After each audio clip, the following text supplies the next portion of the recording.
Estamos en una serie titulada Los Misterios de Dios. Ojalá que la mayor parte de ustedes, sobre todo los que están aquí presentes y también por los medios de comunicación masivos, sigan estas conferencias para que puedan ustedes relacionarlas unas con otras y darse cuenta que el cristianismo es para discípulos. ¿Qué quiero decir? Porque tú puedes ser cristiano sin ser discípulo. La palabra discípulo, matetes, en el griego, significa seguidor. Entonces Jesús no solamente nos invita a que creamos en Él, sino nos invita a que lo sigamos. Y si tú no eres una persona que durante la semana estás oyendo en el tráfico continuamente conferencias, pues no vas a poder más que quedarte en un nivel de mediocridad espiritual. Y van a pasar los años y cada vez va a ser más difícil para ti entender las verdades espirituales. Porque creías que el cristianismo es solamente una religión. Venir el domingo y escuchar una conferencia y entre semana no tienes ningún contacto con este libro que es la Biblia, que es el alimento de nuestra alma. Muy bien, vamos a desarrollar en esta mañana el tema el misterio de la ciudad de Jerusalén. El misterio de Jerusalén. En el libro del Éxodo capítulo 2, si me quieren ustedes acompañar, los que no traigan Biblia, siéntense con un cristiano. Venir sin Biblia a la iglesia ya es el colmo de los colmos. En el capítulo 2 del Génesis, versículo 10 en adelante, se nos da una ubicación aproximada del huerto del Edén. Y lo que nos va a sorprender en este estudio, en esta mañana, va a ser en dónde se encontraba el huerto del Edén. Porque supuestamente, de acuerdo a la ubicación que vamos a leer en estos ríos, que es el Tigris y el Éufrates, que nace el Tigris desde Turquía y va bajando hasta el Golfo Pérsico, igual que el río Éufrates, y atraviesan la tierra de Siria, Irak. Entonces, durante mucho tiempo se especuló de que el huerto del Edén se encontraba cerca de Irak. Y no solamente eso, sino que yo hace muchos años también lo creí.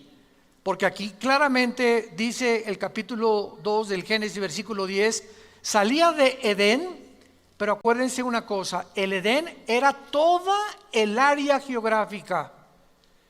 Y dentro de toda esa área geográfica, puso Dios al oriente del Edén el huerto, o el jardín donde colocó a la primer pareja humana.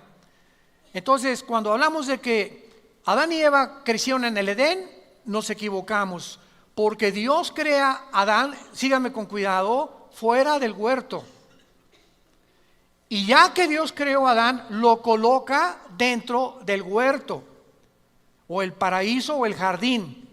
Y las únicas que fueron creadas en el huerto, en el paraíso, fueron las mujeres. Nadie se alegra, ¿verdad? Menos los hombres.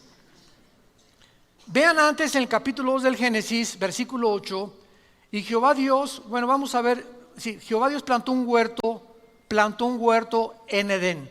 O sea, Edén era la zona geográfica. Fíjense cómo comenzamos a estudiar la Biblia detenidamente y nos sorprendemos de cosas que no habíamos notado antes. Por eso esta serie se llama Los Misterios de Dios. Jehová plantó un huerto en Edén al oriente y puso allí al hombre. O sea, Adán fue colocado en el huerto del Edén. No fue creado en el huerto. Fue creado en el Edén, o sea, en la zona geográfica. Y ahí puso al hombre que había formado, y ahí hizo Dios nacer los árboles que ya sabemos, del árbol de la vida, los árboles frutales, etcétera, etcétera. Versículo 10. Y de ahí del Edén, o sea, no del huerto, del Edén salía un río para regar el huerto y de allí se repartía en 4 brazos. El nombre de uno era Pisón. Este rodeaba la tierra de Ávila, donde hay oro. Y el oro de aquella tierra es bueno. Allí también hay también bedelio y ónice. El nombre del segundo río era Gilgón. Este es el que rodea toda la tierra de Cus, o sea, el África.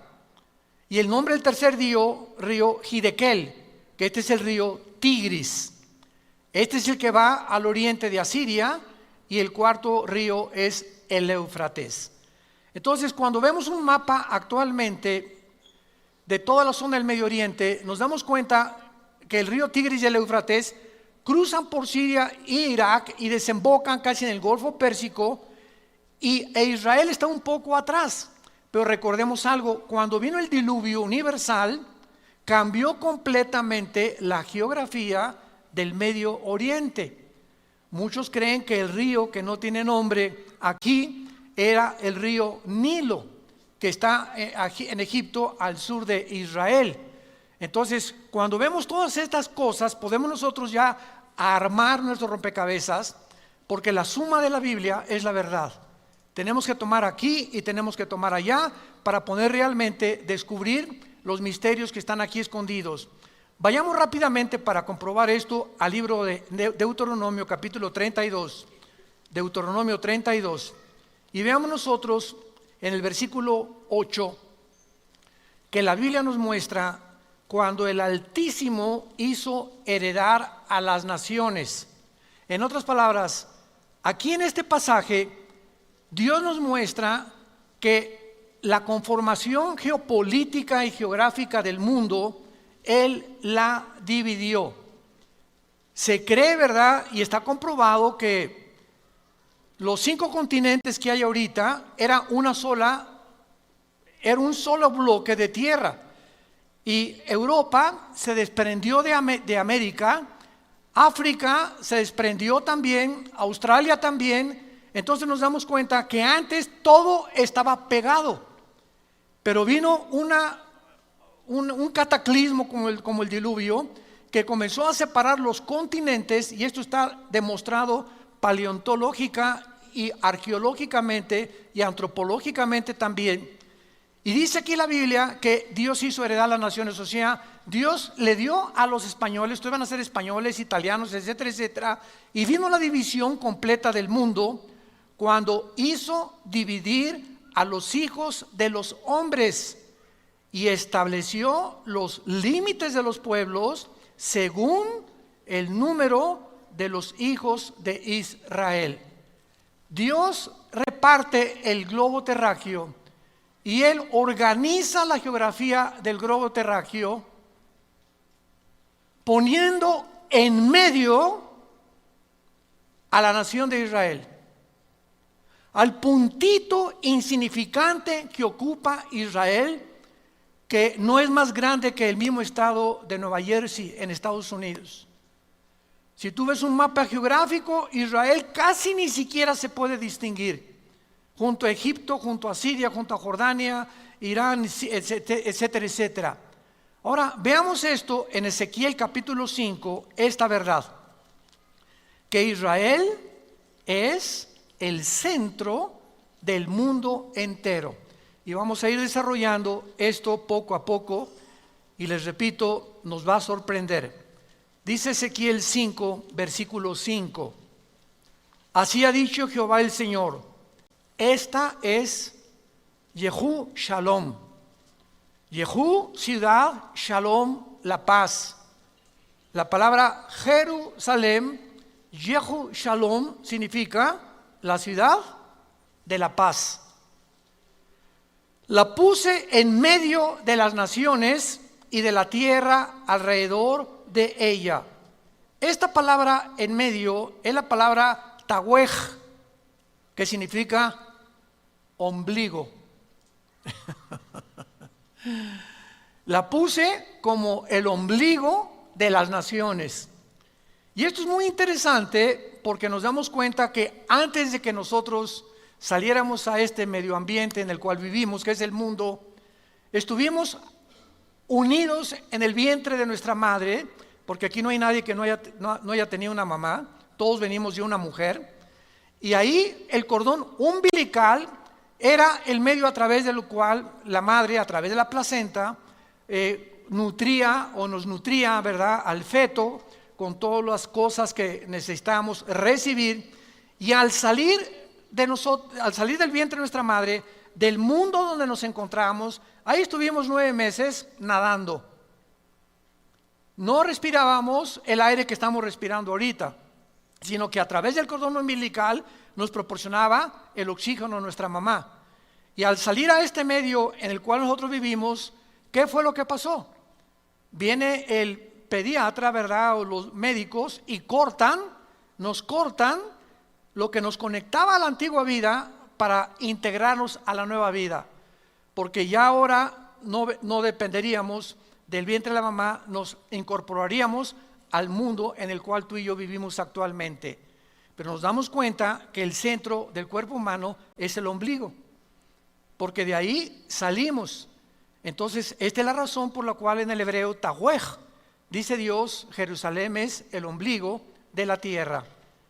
Pero vamos poco a poco a ver ahora en Génesis capítulo 10, que antes de que Dios hiciera la división geográfica del mundo, después del diluvio, en Génesis capítulo 10, el mundo se reparte de acuerdo a 3 seres humanos. Todo el mundo se reparte de acuerdo a 3 seres humanos. Ustedes y nosotros y todos los habitantes del mundo entero provenimos de 3 seres humanos. Porque después del diluvio, los únicos sobrevivientes fueron Noé, su esposa y sus 3 hijos con sus 3 esposas, Sem, Cam y Jafet, los 3 hijos de Noé. De acuerdo a la Biblia, el arca aterrizó o descendió en los montes del Ararat, que está casi en la frontera entre Armenia y Turquía de la geografía del siglo XXI. Ahí descendió el arca de Noé. Y hay cantidad de exploradores y arqueólogos que han sacado libros retratando. Uno de ellos fue Jim Arwin, astronauta de la misión del Apolo 15, que fue Jim Arwin, el primer astronauta en caminar en la luna en un carrito, mucho después de Aldrin y de todos los primeros que llegaron en el 69 a la luna. Entonces, vemos nosotros que Dios nos muestra que después del diluvio hubo una conformación del mundo, y lo dice el versículo 25 de Génesis 10. A Eber nacieron 2 hijos. El nombre del uno fue Peleg. Escucha, porque en sus días fue dividida o repartida la tierra. Y el nombre de su hermano, Joctán. O sea, fue después del diluvio cuando Dios comienza a dividir la tierra, y el mundo es dividido de acuerdo a 3 seres humanos. De Jafet, los que quieran apuntar, o los jafetitas, son los que poblaron toda Europa, los que se conocen como anglosajones. Toda Europa fue fundada por Jafet. Cam es el padre de todos los africanos. De ahí vienen los cananitas, que se convirtieron después en enemigos de Israel. Y Sem viene y fundó todo lo que es el Medio Oriente y el Asia Menor. Ahora pongan atención, es interesante que cuando nosotros vemos a los indígenas de todo el continente americano en el cual nosotros nos encontramos, desde Alaska hasta la Patagonia, tenemos los indígenas de Estados Unidos que fueron los Sioux, Cherokee, los Apaches, etcétera, etcétera. Bajamos a México, aztecas, tlaxcaltecas, mixtecos, etcétera, etcétera, chichimecas. Llegamos a los Aucas en Guatemala y todo lo que es el Amazonas, pero todos absolutamente tienen los mismos rasgos. ¿Nunca se han preguntado cómo llegaron los indígenas a poblar el continente americano en el cual nos encontramos nosotros? Bueno, pues del Asia, porque son semitas. Entonces, el continente americano fue fundado por semitas, ni por Jafet ni por Cam. Los semitas o los asiáticos entraron y cruzaron a este continente por el estrecho de Bering, al norte del continente americano. Ahí pasaron del Asia y comenzaron a fundar desde Estados Unidos, Canadá, hasta abajo, todos ellos poblando, y por eso todo el continente americano está poblado de raíces indígenas. En otras palabras, por ejemplo, por eso se llama los Estados Unidos de Norteamérica, porque allá se dicen americanos, y americanos somos todos, ¿verdad? Porque el continente es todo desde Alaska hasta la Patagonia. Entonces, los Estados Unidos son estados que se unieron, Estados Unidos, pero ellos no lo fundaron. Estados Unidos fue fundado por ingleses. Son los primeros que llegaron a Rhode Island, al estado. Mi esposa y yo acabamos de regresar de Rhode Island. La semana pasada tuvimos una conferencia con pastores y fue de mucha bendición. Y es un estado precioso, porque ahí llegaron los primeros pilgrims o peregrinos. ¿Ya han visto ustedes las películas esas donde llegaron con este libro? Entonces pisaron tierra americana huyendo del catolicismo que el Vaticano hizo para acabar con todos los que no fueran unidos y no creyeran que solo Roma salva. Huyeron, y fue la reina Victoria que comenzó a permitir que huyeran de Inglaterra hacia América, y colonizaron en 1625 aproximadamente los Estados Unidos de Norteamérica. Entonces llegan los europeos aquí a América, y entonces comienzan a predicar la palabra de Dios, a fundar iglesias. Quisieron colonizar, ¿verdad? Pues todo lo que es Texas y todo, y esas guerras de los apaches. ¿Se acuerdan ustedes de los Sioux? Que no querían cambiar su cultura, ni mucho menos. En fin, fue un derramamiento de sangre tremendo. Después llegaron los italianos a Nueva York, después llegaron los alemanes, y así Estados Unidos es una nación formada de todos los, ahora sí que todos los personas del mundo entero y de todas las nacionalidades. No hay realmente un norteamericano que diga aquí. En México sí, en México lindo y querido, hay muchos de ustedes que tienen su ascendencia, ¿verdad?, de la cruza, cuando llegan los españoles con Fray Bartolomé de las Casas y se mezclan con las indias que poblaban México. Eran puros indígenas en México, y nacen los mestizos. Entonces llega Hernán Cortés y todos los colonizadores y unen la religión católica con la brujería de los indígenas. Se llama sincretismo, si lo quieres apuntar. Sincretismo. ¿Qué es el sincretismo? La mezcla de una religión con la brujería. Entonces vemos nosotros que dentro de las mismas religiones hay mucha brujería. Yo no sé cuántos han notado que en la mayor parte de iglesias hay gárgolas. Y no sé cuántos de ustedes han visto así las gárgolas. A lo mejor no saben ni lo que son las gárgolas. Son demonios. Impresionante que casi en todas, el 90% de las iglesias hay gárgolas, así como estatuitas. Vaya por ejemplo a Mérida, Yucatán, y casi todas las avenidas de Mérida son puras gárgolas. O sea, hay una influencia tremenda demoníaca en México, Centroamérica y Sudamérica, porque cuando llegaron a colonizarnos no llegaron con este libro, llegaron con la religión. No trajeron el evangelio, trajeron la religión que se mezcló con la brujería.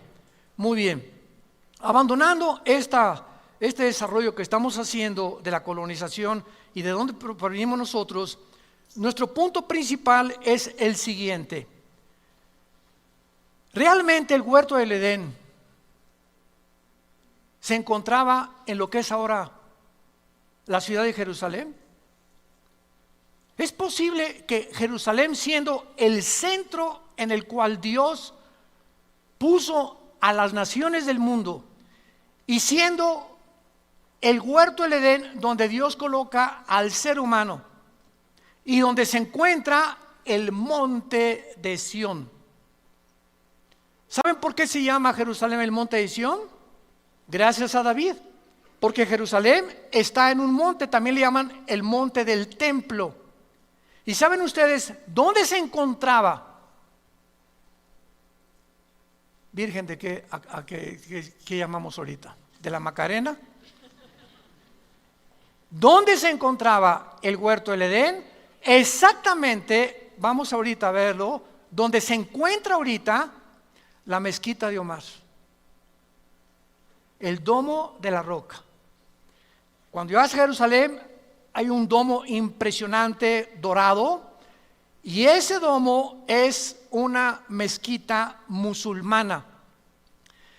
Y debajo de ese domo y de esa mezquita musulmana se encuentra lo que era el templo de Salomón, que reconstruyó el rey Herodes, y que desde el año 70 después de Cristo hasta nuestros días, los judíos no han podido hacer sacrificios. Y el judaísmo es una religión de sacrificios. No han podido hacer sacrificios porque no hay sacerdotes, no hay corderos y no tienen templo. Entonces, para que ellos recobren ese templo, que en el año 605 después de Cristo, uno de los líderes musulmanes, Omar, que era uno de los califas del Imperio Otomano turco, que hasta 1923 gobernaron casi la tercera parte del mundo, él inventó la religión del Islam, Mahoma.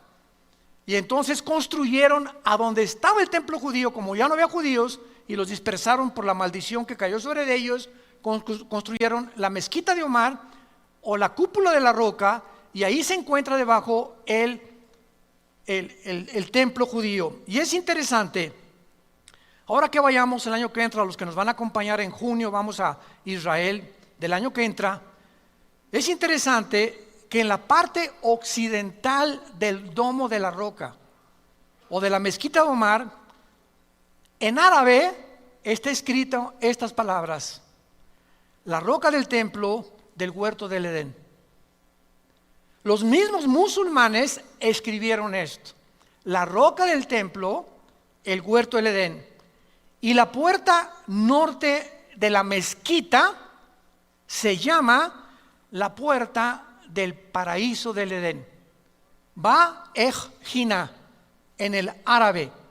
Y en el piso de enfrente hay una puerta de piedra de jaspe color verde de medio metro cuadrado, que los musulmanes le llaman la piedra del Edén. Vamos pues a descubrir nosotros lo siguiente: ¿cómo podemos comprobar que el huerto del Edén se encontraba en Jerusalén cuando ya vimos que cambió la geografía, la topografía, todo lo que ahorita vemos después del diluvio, y el descubrimiento que nos confirma que el huerto del Edén se enconraba en la ciudad de Jerusalén?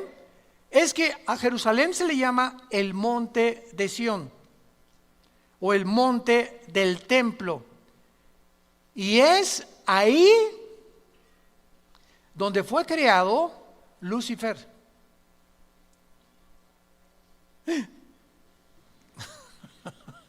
Vayamos a Ezequiel capítulo 28. Ezequiel 28. Vean cómo podemos acercarnos poco a poco a toda esta investigación. En Ezequiel 28, la Biblia nos da la localización de que antes de que Dios creara a Adán y a Eva, este planeta Tierra, había estado ocupado antes que nosotros. Se le llama el mundo pre-adámico, pero no por seres humanos, porque fuimos nosotros una creación especial de Dios después de los ángeles. Los ángeles se le llama la familia de Dios en el cielo, y la familia de Dios en la tierra es la iglesia, somos nosotros. Entonces, nos damos cuenta que cuando estudiamos la Biblia Satanás o Lucifer, que era su nombre, el que lleva la estrella o el que porta la luz, su nombre no es Satanás. La palabra Satanás viene del hebreo Satán, que significa enemigo o adversario. Entonces es un título nada más. Licenciado Carlos Vélez. Licenciado es el título, su nombre es Carlos, su apellido es Vélez. Entonces cuando hablamos de Satanás no es un nombre, es un título, el enemigo de Dios. El diablo no es un nombre. El diablo significa el que acusa, el que calumnia. Son títulos que nos hablan del carácter de Lucifer. El nombre de él es Lucifer, la estrella de la mañana, y vamos a ver por qué. En Ezequiel 28, versículo 12 en adelante, dice: Hijo de hombre, levanta endechas sobre el rey de Tiro, y dile, así ha dicho Jehová el Señor, tú eras el sello de la perfección. Aquí inmediatamente descubrimos que no está hablándole al rey de Tiro, a una persona física, humana como tú y como yo. Y lo vamos a ver más adelante, porque realmente ningún ser humano ha sido creado perfecto como Lucifer lo fue. Entonces, cuando está hablando el Espíritu Santo, nos está mostrando la Biblia que siempre detrás de los gobernantes se encuentran poderes de las tinieblas. Detrás de mucha gente, de muchos brujos, de muchos gobernantes, de muchos artistas, de muchos músicos, de muchos políticos, de muchos cantantes, se encuentran otras entidades espirituales que los están usando en el mundo. Y la mayor parte de los seres humanos no descubrimos ni nos damos cuenta y creemos, por ejemplo, ¿verdad?, que esa persona como un Hitler, ya los mismos estudiosos, psicólogos y psiquiatras que han estudiado la personalidad de Hitler saben que no era una persona normal, que había una fuerza extraña. Los mismos que se acercaban a Hitler sentían algo diabólico en él. Y la Biblia nos muestra claramente que, pues claro, era un personaje completamente controlado por demonios. Más bien le ganaba al Gadareno, porque el Gadareno tenía 5,000 demonios y Hitler lo gobernaba un principado, un jefe de los demonios. Entonces la Biblia nos muestra también, ¿se acuerdan de Pedro? Que Cristo comienza a hablarles: es necesario que el Hijo del Hombre sea entregado por los ancianos, los líderes, los escribas, que muera, que sea crucificado y resucite al tercer día. Y en ese momento Pedro se acerca y le dice: no, Señor, no te acontezca tal cosa. Y se voltea a Jesús y le dice: aléjate de mí, Satanás. En ese momento algo estaba ocupando las cuerdas vocales del apóstol Pedro. Bueno, no era apóstol todavía, pero estaba tratando Satanás a través de Pedro hacer que Cristo no llegara a la culminación de su misión. Entonces, así nos vemos claramente que muchas veces demonios y principados operan en los seres humanos, y para que nosotros podamos tener la capacidad de distinguir o de sentir en el espíritu como una parábola. Hay personas, ¿verdad?, que cuando un cristiano vive cerca de Dios y tiene la comunión con Dios continua, te da a Dios el discernimiento espiritual. La palabra discernir significa distinguir entre lo bueno y lo malo, entre lo que es de Dios y lo que no es de Dios. Ahorita vemos la televisión y el mundo entero está lleno de predicadores falsos, de profetas falsos, de apóstoles falsos, y la gente, amén, amén, amén. La mayor parte de la gente no distingue en verdad ni siquiera como esa persona. Y dices: pero ¿cómo le puedes creer a esa persona, no? ¿Cómo es posible que puedas aceptar lo que él está predicando, que está violando la palabra de Dios? Porque no tienen discernimiento espiritual, y el domingo ni la Biblia traen a la iglesia. Y dice 2 Tesalonicenses 5, van a ser engañados. Y dejemos que aparezca el anticristo para que entonces el engaño se multiplique mucho más. Entonces aquí el Espíritu Santo le está hablando a Lucifer, y vamos a ver por qué. Versículo 13, en Edén. O sea, el rey de Tiro nunca estuvo en el Edén. En Edén, en el huerto de Dios. Edén es la zona geográfica, el huerto es el jardín que Dios colocó para probar a la primer pareja humana. Ahí dice la Biblia que estuvo Lucifer. Ahí estuviste. De toda piedra preciosa era tu vestidura.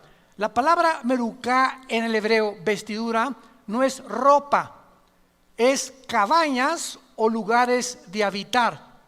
En otras palabras, el huerto del Edén de Adán y Eva eran frutas, árboles deliciosos, agua cristalina, era un bosque impresionante, ¿verdad? De belleza, guacamayas, me imagino, y todo así bonito, flores por todos lados, era un jardín hermosísimo con manzanas, con almendras, etcétera, etcétera. El huerto del Edén, antes que nosotros, era un lugar de piedras preciosas, de puros metales. De puros metales. Y cuando dice la Biblia que donde Satanás habitaba era cornerina, topacio, jaspe, crisólito, berilo, ónice, de zafiro, carbunclo, esmeralda, oro, etcétera, etcétera, son las mismas piedras preciosas que usaba el sumo sacerdote de Israel cuando Dios diseña el tabernáculo, y tenía aquí en el pecho, se llamaba el efod. El sumo sacerdote entraba al lugar santísimo en el Antiguo Testamento y entraba con 12 piedras preciosas, 4, 4 y 4. Eran 3 hileras de piedras y son estas que menciona aquí. Esto es interesante. ¿Por qué Dios relaciona las piedras preciosas del Edén con las piedras preciosas del sumo sacerdote? Ya cuando desaparece ese Edén y ahora es un paraíso que ya tampoco existe, ¿por qué lo relaciona con las piedras del sumo sacerdote?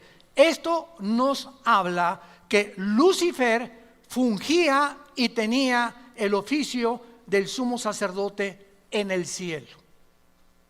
Vamos con mucho cuidado. Pregunta, ¿pero cómo si no había pecado podía haber un sacerdote?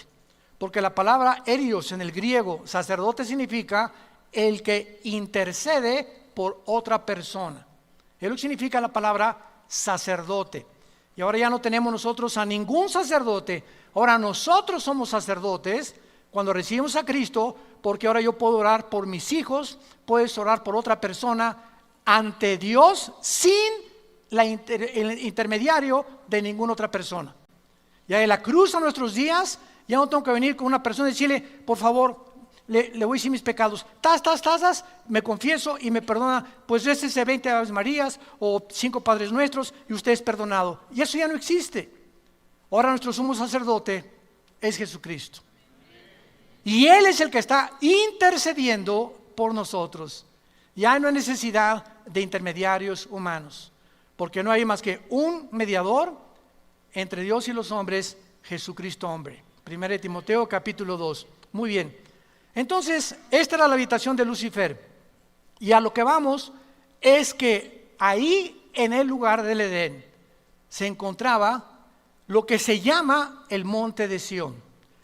Dice el versículo 14, tú querubín grande. 2.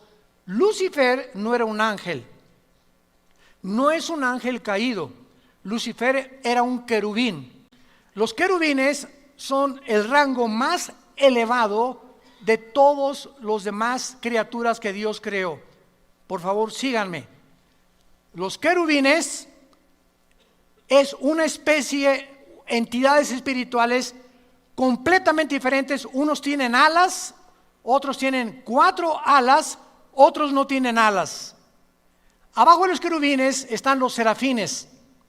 Isaías capítulo 6 del 1 al 4, que están y no bajan a la tierra. Día y noche están santo, santo, santo.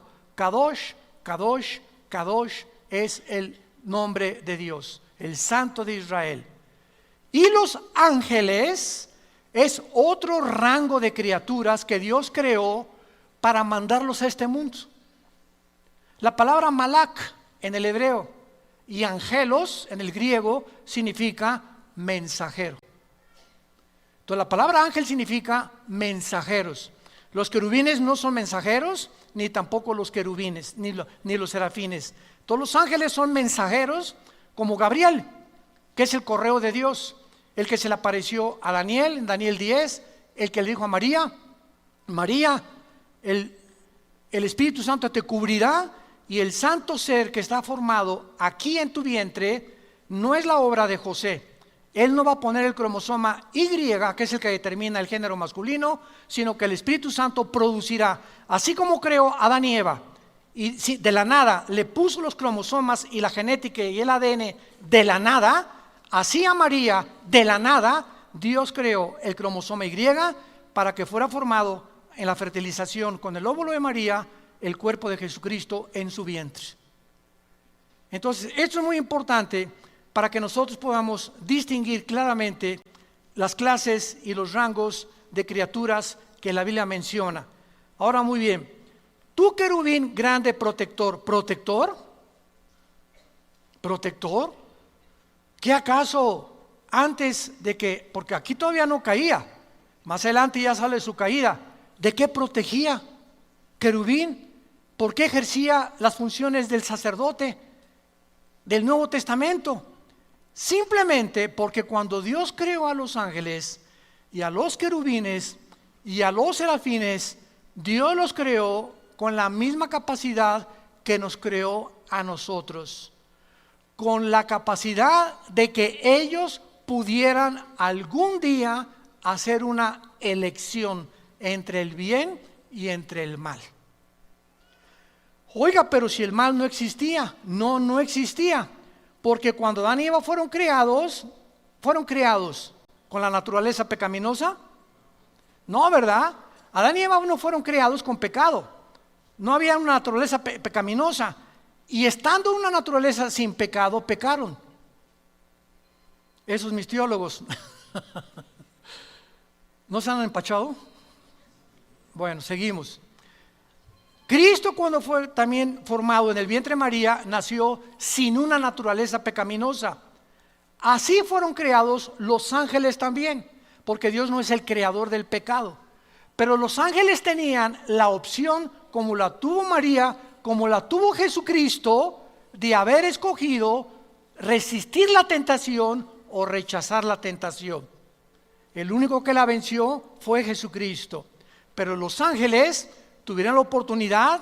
Lucifer entonces cuidaba el atrio santo en el cielo, porque la Biblia dice que hay un templo en el cielo. ¿Dónde lo dice? Todo el libro de Apocalipsis. Dice la Biblia, se abrió el cielo y dice Juan, vi el templo de Dios. O sea, no es una iglesia como con construcciones ni con una cruz, ni mucho menos, ¿verdad? El lugar de la habitación de Dios, donde Dios es adorado por millones de millones de millones de millones de criaturas angelicales. Entonces Satanás tenía que cuidar el trono de Dios, y fue a quien se le asignó la tarea de cuidar el que pecó contra Dios. Y cuando vemos nosotros la pregunta que la mayor parte de los ateos hacen y en la universidad te van a hacer, ¿por qué Dios creó el mal? ¿O por qué Dios permitió el mal en el mundo?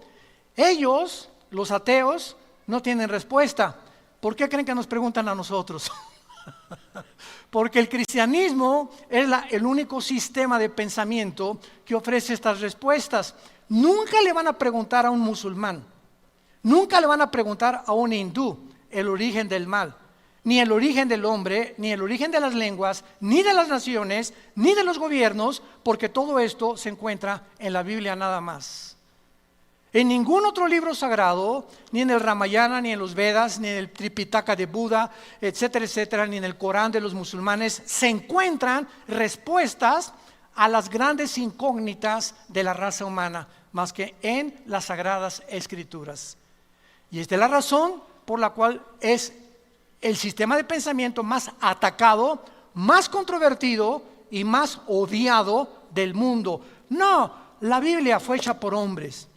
contiene historias, leyendas como Adán y Eva. Oye, espérame tantito, una barbaridad y una marihuanada más grande de decir que venimos de los changos está peor.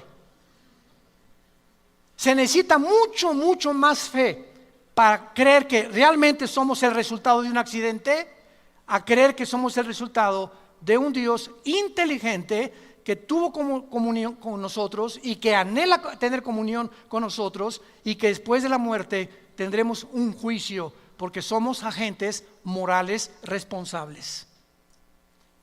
Entonces Satanás fue creado para poder, Lucifer, cuidar el templo de Dios. Muy bien, vamos a contestar la pregunta. Cuando Dios crea el universo y crea las criaturas, Él no podía crear criaturas sin una alternativa. Se las voy a poner más fácil. Si tú en una nación te dicen que votes porque esa nación se considera democrática y nada más hay un candidato, ¿eso es democracia? Eso es dictadura, ¿verdad? O sea, para que haya democracia tiene que haber libertad de poder tú decidir entre uno o el otro. Entonces, cuando Dios crea el universo y a sus criaturas, no pudo haber creado un solo camino, porque hubieran sido robots. Dios permite la otra opción, el otro camino, para que ellos pudieran escoger libremente, escoger ese camino o escogerlo a Él. Y eso es lo que nos hace agentes morales responsables de nuestras acciones. Como dijo Agustín de Hipona, el teólogo de la Iglesia Católica en el siglo III después de Cristo, si Dios hubiera creado un mundo donde no hay mal, o donde no hubiera existido el mal, hubiera sido un mundo de robots. Era muy fácil que Dios nos creara como con cuerda, ámame, ámame, ámame, pero a Dios le agradó permitir que pudiéramos escoger el otro camino. Y esta es la razón por la cual había la capacidad en los ángeles, creados perfectos, como en Adán, creado perfecto, como en Cristo, nacido perfecto de María, la capacidad de que pudieran enfrentar tentaciones para probar realmente si servían a Dios. Y esta es la razón por la cual daremos cuenta algún día de nuestras acciones. Ahora, claro que, ¿sabía Dios que Adán y Eva iban a caer? Claro. ¿Sabía Dios que Lucifer iba a caer? Claro que lo sabía. Dios es omnisciente. Entonces, ¿por qué lo creía Dios? ¿Y por qué si Adán y Eva Dios sabía que iban a crear? Pues ¿para qué les pone la tentación? Porque esta era precisamente la prueba por la cual nosotros tenemos que responder. ¿Por qué si tu maestro te dice, Pepito va a reprobar el tercer año? Y entonces, ¿para qué me hace la prueba? Precisamente para demostrar que vas a reprobar y que fuiste un mediocre durante todo el año. Nunca quisiste estudiar ni pagar el precio. Entonces, yo sé que tú vas a reprobar simplemente por la forma en que tú te conduces. Y fue por lo que hizo Dios a Judas también. Imaginémonos a Judas en el juicio. Oye, ¿para qué me creaste si dice la Biblia que yo era el que iba a entregar a tu hijo? Es más, dice Judas, por favor, reconózcanme, si yo no traiciono a Jesús, ustedes no hubieran sido salvados. Porque gracias a que yo lo traicioné, entonces Jesús pudo morir por nosotros. Pero si yo no lo traiciono, Cristo no muere en la cruz. ¿Se fijan esta línea de lógica, aparentemente lógica? ¿Saben quién pensaba de esta manera? Un ateo italiano llamado Giovanni Papini. Y me acuerdo que antes de ser cristiano, estas preguntas se las hice yo a los cristianos y no hubo quien me respondiera. Y por eso persistí en mi ateísmo, porque yo exigía respuestas lógicas, razonables, que me hicieran pensar y me hicieran calcular exactamente lo bueno y lo malo y lo que iba a estar de por medio. Y entonces, cuando vemos todo este razonamiento, nos damos cuenta claramente, ¿verdad?, de que la omnisciencia de Dios no significa que Dios escoge a unos para el cielo y otros para el infierno. Este es un calvinismo completamente extremo. ¿Dios sabe quiénes se van a condenar? Sí. Entonces, ¿para qué me creo? Porque cuando Judas le diga a Dios esto que acabamos de mencionar, Dios le va a decir a Judas, Judas, yo sabía que tú ibas a entregar a mi hijo, por eso escribí antes de que tú nacieras que eras el hijo de perdición. Entonces, ¿para qué me creaste? Porque si no te hubiera creado y hubiera impedido que hicieras lo que hiciste y traicionar a mi hijo, hubiera violado la característica más grande que le di a los seres humanos, la libertad de escoger. El día que Dios coarte la libertad y que diga, ¿por qué no me impidió Dios que me casara con cabeza de albóndiga? ¿Por qué me permitió Dios que me casara con esta foca? ¿Por qué estas cosas? Es que precisamente tú lo acabas de decir. Dios tiene que permitirlo. No puede impedir nuestro libre albedrío. ¿Y para qué dejó Dios que fumara marihuana? Es que si Él lo impide, te roba nuestro libre albedrío. Y esto es lo que vamos a dar cuentas. Precisamente de esto. ¿Por qué Dios me permitió que fuera alcohólico? Es que el alcoholismo no es una enfermedad, es una decisión. ¿Por qué permitió que naciera homosexual? No hay tal gen homosexual. Dr. Francis Collins, presidente del genoma humano, lo acaba de declarar. No hay un gen que pueda justificar a una persona para que sea homosexual. Es una decisión que tú tomas libremente y que nadie te lo impide si ese es el camino que quieres tomar. Y Dios te deja que la tomes. Entonces, esta es la razón por la cual hay un juicio. Si no hubiera un juicio por nuestras acciones, seríamos puppets, títeres, robots de Dios. Y lo que nos concierne en Ezequiel 28:14 es después de que se le menciona como querubín grande, protector. Escuchen lo que dice: te puse en el santo monte de Dios. Allí estuviste en medio de las piedras de fuego, perfecto eras en todos tus caminos, versículo 16, y a causa de la multitud de tus contrataciones, esta palabra contrataciones, reculá, en el hebreo significa tráfico.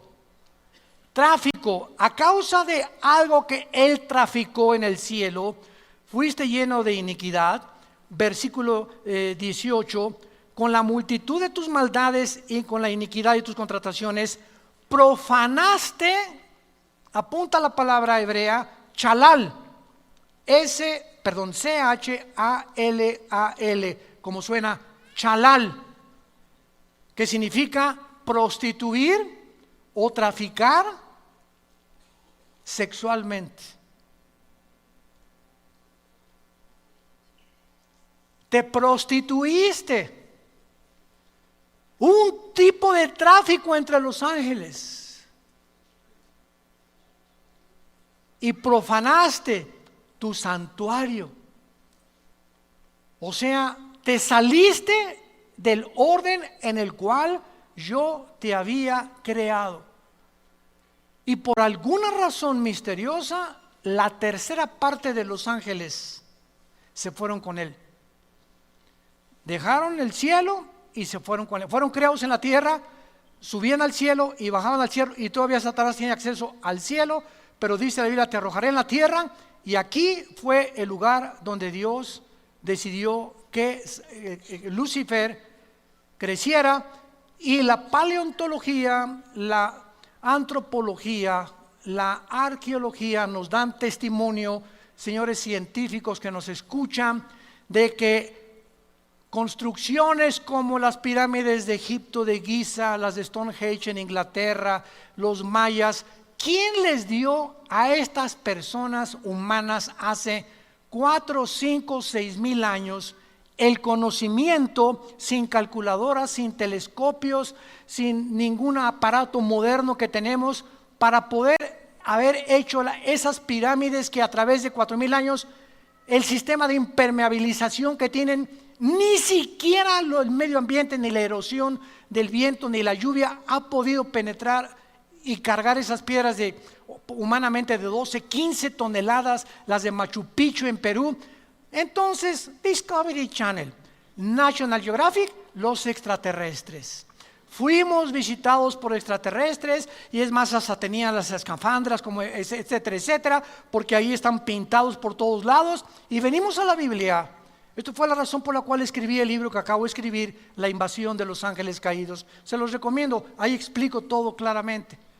para que vayas con tu maestro así y le hagas aquí, mire, aquí están sus extraterrestres, maestro. Eso es lo que el mundo llama que una influencia extraterrestre son ángeles caídos. Son los ángeles que tienen la capacidad de materializar la energía. Y el cristiano ni siquiera ha podido descubrir el poder de la materialización de los ángeles y que son interdimensionales, que pueden estar en una dimensión los ángeles, en otra dimensión pueden entrar a nuestra dimensión de 4 dimensiones, pueden hacerse visibles, pueden comer con nosotros, pueden tomar forma humana como nosotros. Dice Hebreos 13 que muchos han comido o han hospedado ángeles sin que tú te des cuenta, porque tienen esta capacidad. Según de Corintios 11, Satanás se disfraza como ángel de luz. Nunca, dice un dicho, si tú quieres realmente en una reunión saber quién está influenciado por Satanás, es la persona que menos te esperas. En una reunión de 50 personas, un pastor me dijo, si Satanás quiere llegar a usted, pastor, ¿qué va a hacer? Se va a meter entre todas las personas y va a estar de los más cercanos a usted. Muchas personas de las más cercanas a nosotros, tengamos cuidado, pueden tener cara de ángel y pueden ser personas con una apariencia supuestamente buena. Esos son precisamente los que usa el diablo. Se disfrazan como ángel de luz. Nunca se disfraza como el guasón, ni con cara de loco. Él viene como ángel de luz. Entonces vemos claramente que Israel es el monte de Sión. De acuerdo a la tradición judía, el templo del monte, que es donde se encuentra la mezquita de Omar, es el fundamento sobre el cual Dios creó al mundo, porque allí se encontraba el monte de Dios, el huerto del Edén. Ahí fue donde Salomón edificó su templo. Ahí se le apareció en el monte de Sión a David. Ahí Abraham intentó sacrificar a Isaac, y actualmente es el lugar donde está la mezquita de Omar. La implicación de este estudio es que cuando Dios se separa del huerto del Edén y saca a Adán y Eva, Génesis capítulo 3, lo saca del huerto del Edén y prohíbe que el ser humano regrese al huerto del Edén, poniendo un querubín con una espada encendida. Los querubines significan en la Biblia la santidad de Dios. Por eso en el arca mandaron construir 2 querubines con alas tapando, o sea, nadie puede ver lo que está ¿cómo se llama? Donde se ponía la sangre del sumo sacerdote, cuidando la santidad de Dios. Entonces el querubín en el huerto estaba impidiendo que el ser humano en estado caído no podíamos regresar a tener comunión con Dios. Lo impedía la santidad de Dios y la espada, la justicia de Dios.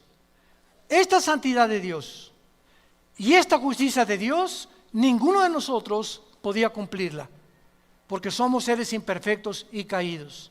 Entonces Dios mandó a su Hijo Jesucristo para que Él, en su perfección humana y divina y en su santidad, cumpliera la justicia que nosotros no podíamos jamás cumplir, los mandamientos de Dios.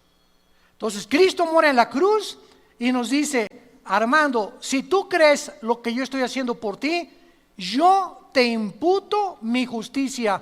Yo no soy justo. La justicia es como un saco que traemos puesto, que no es de nosotros, es de Cristo. Pero es esta justicia de Cristo la que tapa nuestros pecados, porque a los ojos de Dios estamos sentados ya con Él. Efesios capítulo 3, estamos ya sentados con Cristo y ya Dios nos ve sin pecado. Esto se llama la posición del cristiano. En la experiencia seguimos pecando, pero gracias a la sangre que es tan fresca como hace 2000 años, la seguimos aplicando todos los días a nuestra vida. Entonces, esta es la razón por la cual los querubines, representando la justicia y la santidad de Dios, fueron puestos para bloquear la entrada del ser humano. Ahora, muy bien, el ser humano es sacado del huerto, pero Dios, rápidamente, Éxodo capítulo 25, para terminar, Éxodo 25, Dios anhela que esa comunión que Él tuvo en el huerto con Adán y con Eva se pudiera continuar manteniendo. Pero como el ser humano no podía cumplir esa justicia y esa santidad hasta la cruz, le dio órdenes a Moisés: constrúyeme un lugar donde yo habite y donde nadie puede entrar más que un sumo sacerdote, una vez al año, que se llamó el tabernáculo. Pero veamos la razón por la cual Dios lo hizo. Versículo 8, Éxodo 25, 8. Harán un santuario para mí y habitaré en medio de ellos. ¿Cuál fue el propósito del tabernáculo en el desierto? Que Dios quería seguir morando en medio de nosotros. Entonces el pueblo venía con los sacrificios y ofrecían el sacrificio, y por un año sus pecados les eran perdonados. Y cada año sacrificios y sacrificios, sacrificios, hasta la cruz de Cristo, el sacrificio perfecto. Y ahora, después de Cristo, baja el Espíritu Santo del cielo, cosa que no hizo en el Antiguo Testamento más que temporalmente. Y ahora dice la Biblia, 1 Corintios 6, 19 y 20, ¿qué no saben que ahora ustedes son el tabernáculo de Dios? Ahora nosotros somos el templo de Dios. Ahora Él habita dentro de nosotros. Y ahora no tengo que estar buscando en emociones. Quiero sentir a Dios. Aquí está dentro de ti. Cabeza de caracol. Es que si en esta iglesia no se siente a Dios, el Espíritu Santo, y si no alguien me tumba al suelo o si no me caigo, yo no siento a Dios. Este es el problema, que el diablo quiere seguir llevándonos a través de la experiencia externa, y Dios no trabaja de afuera hacia adentro, Dios trabaja de dentro hacia afuera. Y a Dios lo encuentras y la comunión con Dios la tienes en el silencio de tu tiempo devocional con Él, en oración y con la palabra de Dios. Porque Dios anhela que tú y yo sigamos teniendo comunión todos los días, no solamente el domingo, porque esto es el cristianismo. En esta comunión Él se comunica con nosotros a través de la Biblia. Cada vez lo experimentamos más, cada vez afinamos más nuestro discernimiento espiritual y cada vez lo amamos, lo servimos y lo adoramos. Porque Él es espíritu, y en espíritu y en verdad es necesario que adoremos a Dios. Te damos gracias, Señor, por tu palabra, bendita palabra en esta mañana.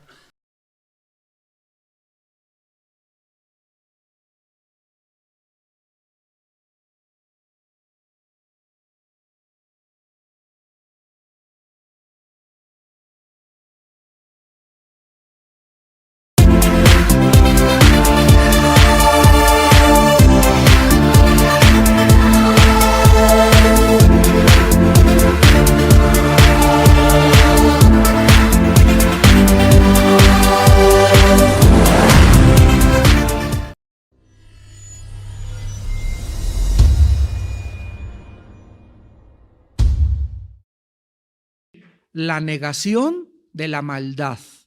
La negación de la maldad. De la serie Dios y la existencia del mal.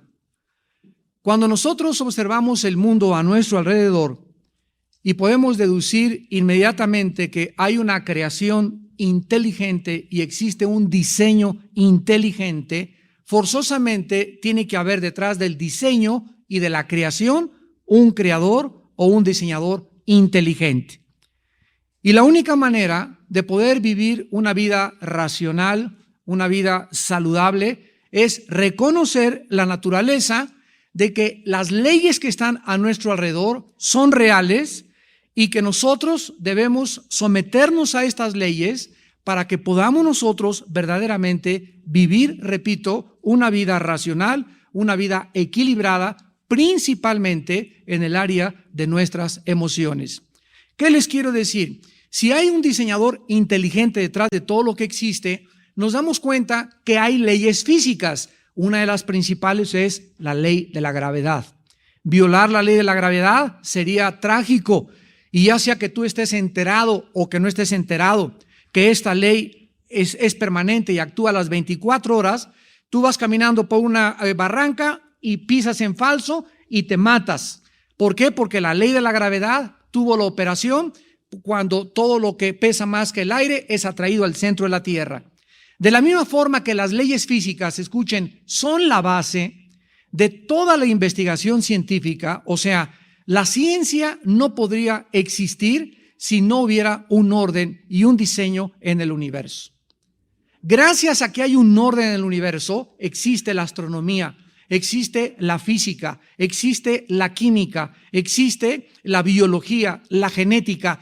Todas las ramas y las disciplinas de la ciencia tienen su base en que la ciencia es algo para observar.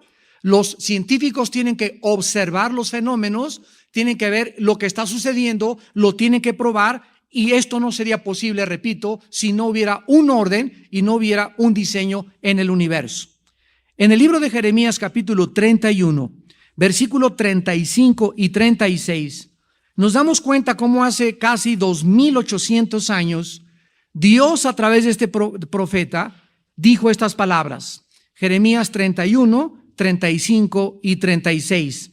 Así ha dicho Jehová, que da el sol para luz del día.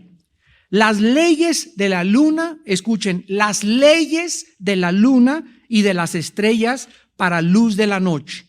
Que parte el mar y braman sus ondas, Jehová de los ejércitos es su nombre. Cuando nosotros observamos esto y nos damos cuenta que hasta 1600, casi en el siglo XV, más de 15 siglos después de que Jeremías escribió esto, Galileo Galilei, un científico italiano, comenzó a hacer observaciones y a comprobar que efectivamente la Tierra tiene una inclinación de 23 grados y medio sobre su eje, y la distancia que tiene la Tierra del Sol es exacta. Si la Tierra tuviera 2 grados a la derecha o 2 grados a la izquierda, sería imposible la existencia humana, la existencia vegetal, la existencia animal. El movimiento de la Tierra alrededor del Sol es preciso y exacto en días, segundos, minutos. La inclinación de la Luna, la luz del Sol hacia las estrellas, los cambios de las estaciones, las 4 estaciones que tenemos, todo absolutamente a nuestro alrededor está regido por leyes. Ahora, Dios, usando esta perfección y esta certeza, esta inmutabilidad de las leyes, dice el versículo 36, si faltaren estas leyes delante de mí, dice Jehová, también la descendencia de Israel faltará para no ser nación delante de mí eternamente. Cuando nosotros regresamos teológicamente a poder descubrir estas enseñanzas, nos damos cuenta que la iglesia no tomó el lugar de Israel. La iglesia está temporalmente, ahorita ya no hay judíos, ni griegos, ni gentiles, pero de acuerdo a la Biblia, la nación de Israel y los judíos que cuando Cristo venga se convertirán y Dios volverá a injertarlos, Romanos 11, dentro de la vid donde estamos nosotros injertados. Entonces Dios prueba que estas leyes que Él ha establecido son inmutables, no pueden estar sujetas a ningún cambio. Veamos también ahí en Jeremías, en el capítulo 33 de Jeremías, versículo 20 y 21, Jeremías 33, 20 y 21, así ha dicho Jehová, si pudiereis invalidar mi pacto con el día y mi pacto con la noche, de tal manera que no haya día ni noche a su tiempo, podrá también invalidarse mi pacto con mi siervo David, para que deje de tener hijo que reine sobre su trono, y mi pacto con los levitas y sacerdotes mis ministros. Noten ustedes que Dios hizo un pacto con el día y Dios hizo un pacto con la noche. No es coincidencia que nosotros seamos seres que funcionamos 18 horas nada más. Y que exactamente ya a las 8, 9, 10 de la noche, cuando se oscurece y la posición de la tierra respecto a la luna y al sol cambia y se oscurece a nuestro alrededor, nos vayamos nosotros a la camita. Y durante ese tiempo sería imposible que durmiéramos si tuviéramos luz. Entonces Dios hizo precisamente o interrelacionó la oscuridad con el sueño de todos los habitantes, tanto animales como seres humanos de este planeta. Ninguna de estas cosas es coincidencia. Y vean también el versículo 25 y 26 de este mismo capítulo. Así ha dicho Jehová, si no permanece mi pacto con el día y la noche, si yo no he puesto las leyes del cielo y la tierra, también desecharé la descendencia de Jacob. Observen las leyes del cielo y de la tierra. Muy bien, este principio claramente establecido en la Biblia y comprendido por las leyes físicas actuales, cuando se ignoran, se paga, repito, un precio muy alto. Ignorar la ley de la gravedad es trágico porque sería estar a la orilla de tu propia muerte si te acercaras a un precipicio. Pero lo mismo, hermanos en Cristo, damas y caballeros que nos visitan, sucede con las leyes morales. Dios ha establecido leyes físicas inmutables y leyes morales inmutables. ¿Qué estoy diciendo? Que son leyes absolutas, que no tienen negociación alguna, que no se pueden discutir ni argumentar de que para mí homosexualismo es bueno, para ti es malo, para mí la marihuana es esto, para ti aquello, para mí mi estilo de vida es esto. Hay leyes morales establecidas por Dios que si el hombre las viola, acarrea sobre su propia vida su autodestrucción. Hollywood puede retratar la fornicación y el adulterio como algo normal y exitoso, pero todos sabemos perfectamente bien que esto produce celos, pasiones, relaciones rotas, violencia, enfermedades venéreas, traumas emocionales profundos, hogares destruidos, drogadicción, culpa, frustración y muchas veces hasta suicidio. Por más que se pinte bonito que el adulterio y que la fornicación, etcétera, etcétera, la realidad es totalmente diferente a la de las telenovelas y a la de las películas de Hollywood.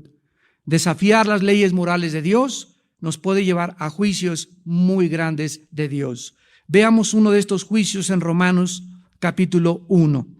Dice el apóstol Pablo en Romanos capítulo 1, versículo 21 en adelante. Pues habiendo conocido a Dios, no le glorificaron como a Dios, ni le dieron gracias, sino que se envanecieron. Vean ustedes cómo la soberbia intelectual bloquea el entendimiento y el discernimiento de la moral. Se envanecieron en sus razonamientos y su necio corazón fue entenebrecido. El corazón, cardio en el griego, la Biblia se refiere al corazón siempre como el centro de nuestros sentimientos, emociones, voluntad e intelecto. Todo el área de las emociones, todo lo que percibimos a través de los 5 sentidos, lo que se conoce comúnmente en la filosofía como empirismo. O sea, hay gente que dice yo no creo lo que no veo, lo que no oigo, lo que no huelo, lo que no toco. Todo lo que perciben nuestros 5 sentidos, las 5 puertas que tenemos que nos comunican con el mundo exterior, es lo que la Biblia llama el corazón. Entonces, la Biblia nos muestra que estas emociones del ser humano, los sentimientos del ser humano, la percepción de cómo el ser humano percibe el mundo, la vida, la perspectiva mundial que tiene, está en tinieblas. El ser humano no puede hablar juiciosamente, no puede dar soluciones sabias, no puede resolver sus problemas porque él está en tinieblas en sus emociones, en sus sentimientos, en su intelecto y en su propia voluntad. Dice a continuación, versículo 22, profesando ser sabios, se hicieron necios y cambiaron la gloria del Dios incorruptible en semejanza de imagen de hombre corruptible, de aves, de cuadrúpedos y de reptiles, por lo cual Dios también los entregó a la inmundicia, en la concupiscencia de sus corazones, de modo que deshonraron entre sí sus propios cuerpos. Damas y caballeros, esto fue escrito hace 2000 años, por el apóstol Pablo. Y está hablando Pablo que la consecuencia de rechazar a Dios, la consecuencia de rechazar la luz, la consecuencia de no aceptar y de no someterme a las leyes morales de Dios es deshonrar mi cuerpo, es acabar en la inmoralidad. Y la inmoralidad es el factor común denominador que causó el derrumbe de todos los imperios mundiales. Los egipcios, los asirios, babilonios, medos persas, griegos y romanos no cayeron por falta de partidos políticos, por falta de democracia, por falta de una economía sana, por falta de leyes mejores sanitarias o de salud o por mejor educación. Cayeron porque se depravaron inmoralmente. Se depravaron totalmente y convirtieron sus cuerpos en objetos sexuales que comenzaron a cambiar la verdad por la mentira. Dice el versículo 26, por esto Dios los entregó a pasiones vergonzosas. Pues aún sus mujeres cambiaron el uso natural por el que es contra natura o contra naturaleza. ¿Qué significa? Que Dios hizo al hombre con órganos reproductores masculinos. Y la mujer tiene un cuerpo diseñado con órganos reproductores femeninos. El otro día que estaba platicando yo con un homosexual, me estaba diciendo, es que yo creo que sea mujer. Y le dije, vuélvete a revisar cuando estés en el baño.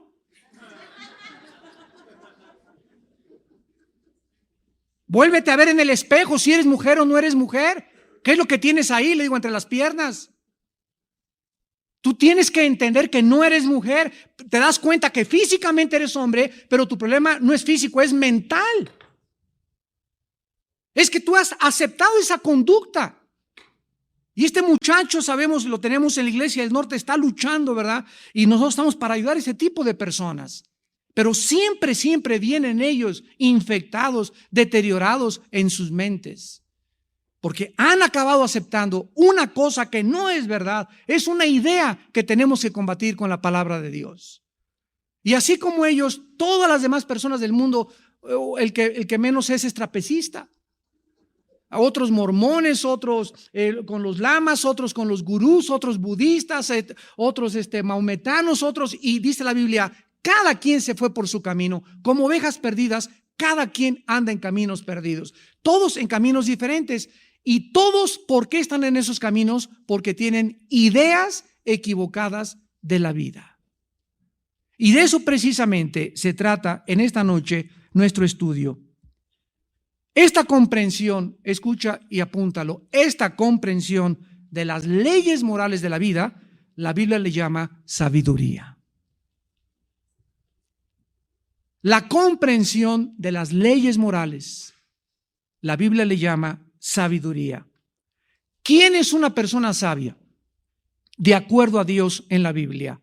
Es una persona que conoce las fronteras y los límites, las leyes, los ritmos, los tiempos del orden creado, tanto del mundo físico como del orden social.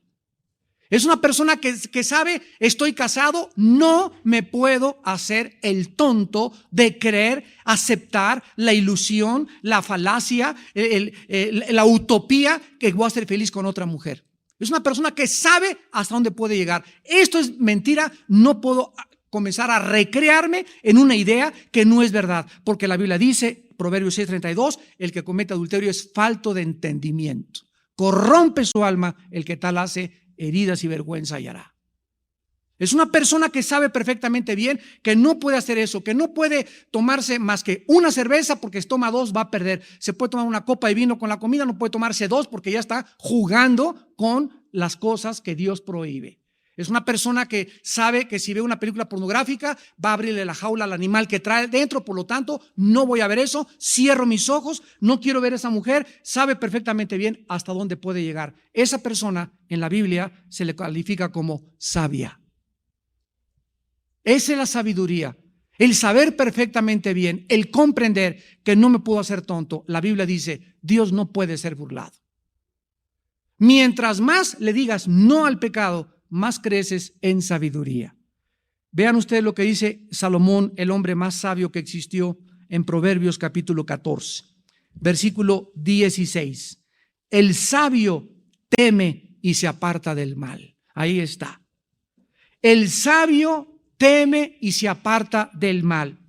Mas el avisado, pero el hombre de bien, estará contento con el suyo, y el insensato se muestra insolente y confiado. Una muchacha que pasan por ella 3 muchachos, vente en el Volkswagen, vente aquí, súbete. Vamos, una muchacha sabia, no voy con ustedes, pero ni aquí a la esquina. ¿Por qué? Porque mide el peligro. La persona sabia es la que puede ver más allá. Si yo sigo saliendo con ese muchacho, tengo una semana con él y ya me está manoseando, ¿a qué le tiro seguir saliendo con él? Yo soy bien débil, mi carne es bien débil, soy una tonta si sigo saliendo con ese muchacho. Es una muchacha sabia, ¿sabes qué? Contigo no quiero nada. ¿Por qué? Porque no me respetas. Entonces, esta es la sabiduría. Dice la Biblia, el sabio teme y se aparta del mal, mas el insensato se muestra insolente y confiado. Las personas que rechazan las leyes morales de la vida no solamente son inmorales de acuerdo a la Biblia, sino necias y tontas, no importando cuán educadas sean. Proverbios 16, 18. Antes del quebrantamiento es la soberbia y antes de la caída la altivez de espíritu. Una persona que reta a Dios. ¿Saben ustedes cómo murió José Stalin?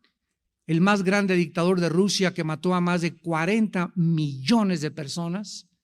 Cuenta su hija, cuando él murió, fue a Londres a vivir su hija y le contó a uno de los escritores más famosos en Londres y dijo esto la hija de Stalin antes de que muriera su padre.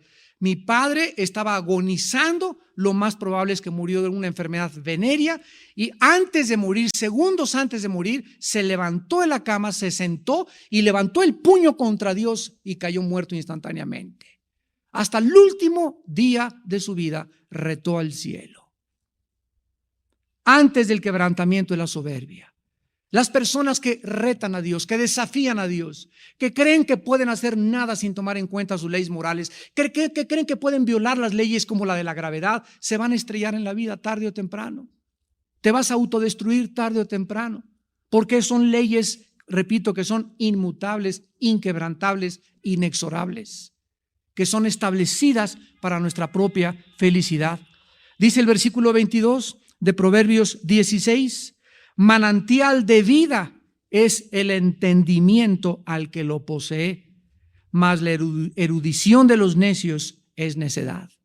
¿Cuánta gente que conocemos nosotros creen que porque tienen educación, porque tienen cultura, porque tienen un título profesional, pueden hacer y deshacer, pueden burlarse de los demás, pueden aprovecharse de los inocentes?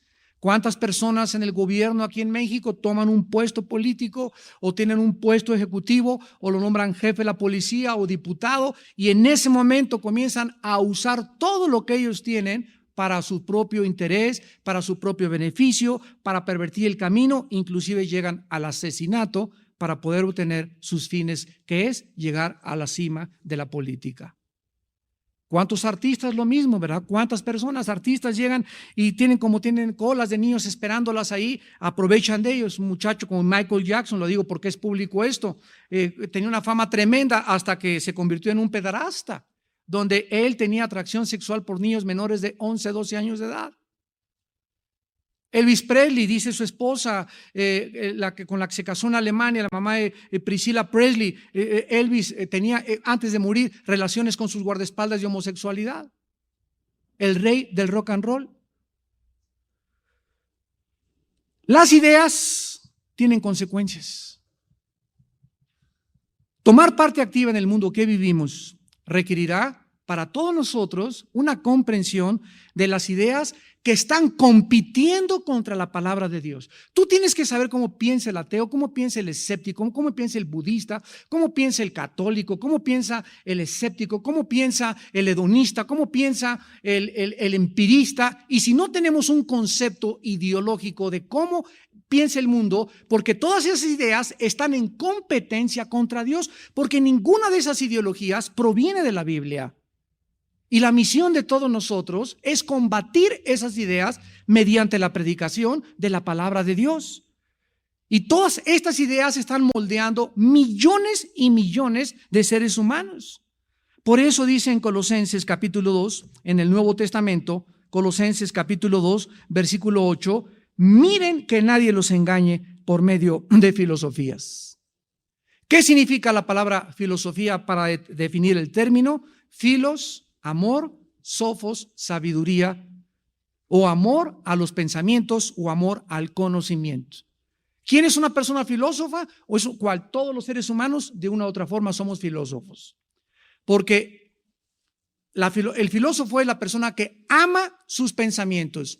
Si tú amas la pornografía, tu filosofía es la inmoralidad. Si tú amas al Che Guevara y el comunismo, tu filosofía es el comunismo. Todos los seres humanos aman ciertos pensamientos que ellos le han dado cabida a su mente, y esos pensamientos han moldeado su ideología, su filosofía, su teoría, y su teoría, su psicología. ¿Me siguieron? Tú eres lo que eres de acuerdo a lo que tú piensas. Como es en su corazón, dice Proverbios, así es él. Tú haces lo que haces porque es lo que eres. Nosotros no podemos actuar de una forma de la que no somos interiormente. La forma como tú te comportas, la forma como ves la vida, la opinión que tú tienes de todas las cosas, es exactamente el reflejo de tu personalidad. Eso es lo que tú eres, y eso es lo que Cristo vino a cambiar. Miren que no los engañen por medio de filosofías y huecas sutilezas, según las tradiciones de los hombres, conforme a los rudimentos del mundo y no según Cristo. La Biblia nos dice, cuidado, están rodeados, le dice Dios, familia mía, dice, el Señor nos dice en esta noche, mi familia, estamos rodeados de lobos. Estamos rodeados de todo tipo de ideas del mundo, de marihuanadas, de tonterías, de herejías, de rollos, de barrabasadas, de ideas, de mentes calenturientas que no puedes creer cómo esas personas tienen seguidores. Veámoslo en 1 Timoteo capítulo 6. Hay seguidores en la vida para todo. Dice 1 Timoteo capítulo 6, versículo 3. Si alguno enseña otra cosa y no se conforma a las sanas palabras de nuestro Señor Jesucristo y a la doctrina que es conforme a la piedad, está envanecido. Número 1. Número 2, nada sabe. Número 3, delira acerca de cuestiones y contiendas de palabras, de las cuales nacen envidias, pleitos, blasfemias, malas sospechas, disputas necias de hombres, escucha, corruptos de entendimiento, privados de la verdad, que toman la piedad como fuente de ganancia. Apártate de los tales. Les voy a dar 2 ejemplos. La dianética, o la cienciología, o la ciencia de la salud mental. En 1975, más o menos 77, que fue la época que yo me convertí, estaba muy de moda la dianética en México. Y había centros de dianética por todos lados, y casi todos mis amigos me decían, es que, y así se acercaban todos, y ya todos caminaban así, y me miraban así de arriba para abajo. Tú necesitas una auditación, me decían. Estás muy loco, Armando, traes ideas marihuanas, etcétera, etcétera.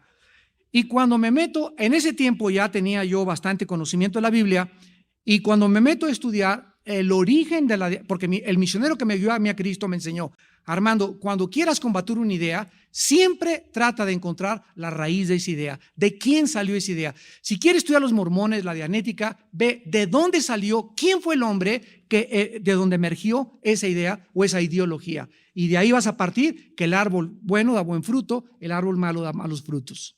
Me puse a investigar y la dianética la inventó un hombre llamado Ron Hubbard, un inglés que dijo que había tenido una visión de una teoría, protoplasmática, de unas chispas que habían brincado de no sé, otras galaxias que venían para acá y que a través de la auditación, que la auditación es algo que tomó de la psicología personal freudiana comparado con el psicoanálisis. Y mezcló el psicoanálisis con cosas hindúes, con cosas cristianas, Ron Hubbard, y antes de que Hubbard muriera, 6 países en el mundo, entre ellos España y Estados Unidos, lo buscaban por fraude. ¿Y dónde lo encontraron cuando murió? En las aguas del Atlántico, en aguas internacionales, rodeado de 17 niñas menores de 16 años. El hombre, el viejo rabo verde de la salud mental.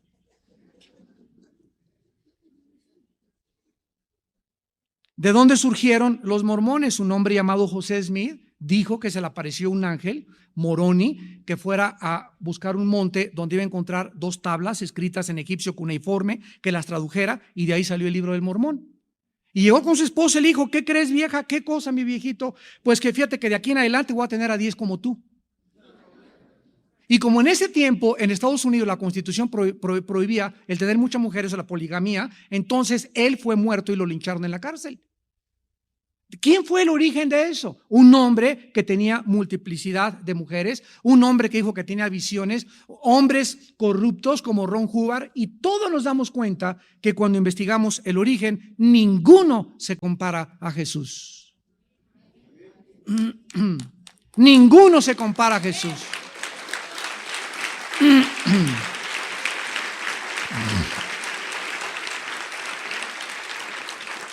La vida de Jesús puede estar dispuesta a soportar cualquier examen psicológico, cualquier examen sociológico, cualquier examen físico, cualquier examen desde cualquier perspectiva moral, y es el hombre más perfecto, el hombre más manso, el hombre más controlado de sus emociones, el hombre con las ideas más revolucionarias que jamás el mundo ha escuchado, el hombre que ha vivido la vida más perfecta, el hombre que en el momento de abrir sus brazos y morir gritó: Padre, perdónalos porque no saben lo que hacen. Él es Jesús.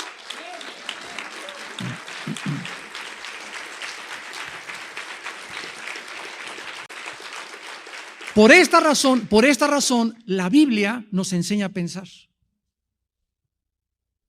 Y así que cuando alguien te traiga un rollo, una idea, inmediatamente, ¿de dónde la sacaste? Del Calimán. Por esto la Biblia nos advierte en Romanos 12:2: no os conforméis a este mundo, sino transformaos por medio de la renovación del entendimiento. La palabra no conformarse a este mundo en el griego es: no permitan que el mundo moldee sus mentes.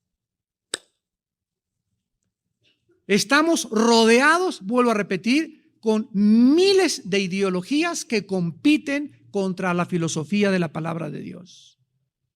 ¿Cuánto tú resistirás la presión de tus maestros, la presión de tus amigos, la presión de tu familia, la presión de los escritores, la presión de Hollywood, la presión de las películas? ¿Cuánto aguantaremos? Aguantaremos en la medida en la que nuestra mente esté cambiada.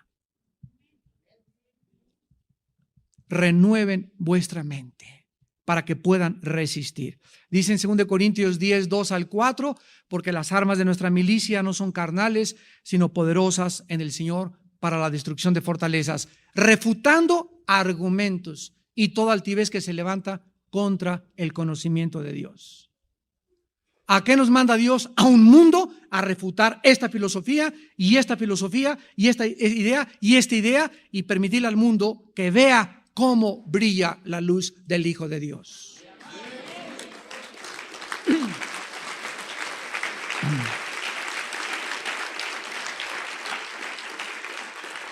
Vamos pues en esta noche a examinar uno de los mitos más grandes de la humanidad. Y es el mito que se llama que los seres humanos somos buenos por naturaleza. Es una utopía, es una terrible mentira a la luz de la Biblia.